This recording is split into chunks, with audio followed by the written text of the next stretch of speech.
Welcome, in front of me is a Huawei P40 Pro, and today I will show you how to reset the settings. So to get started, let's go into the settings app, scroll all the way down to system and update, and from here you'll have reset, so tap on that, and right at the top you have reset all settings. Once you tap on it, it will give you a message what will reset, so it includes network settings, fingerprint, face recognition data, and lock screen and passwords. So in a way it kind of brings the device back to the default state after you set it up without actually removing the apps. So it will remove all the basically fingerprint, any kind of protection that you had on the device, and also change, for instance, background to the default ones and all that stuff. So tap on reset all settings, and the process will now begin.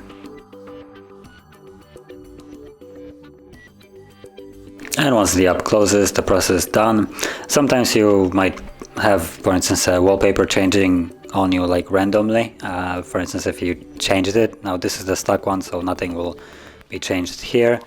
But after the app closes, sometimes the changes will still be rolling in because not everything is done immediately. But that's basically all you need to do. And if you found this very helpful, don't forget to hit like, subscribe, and thanks for watching.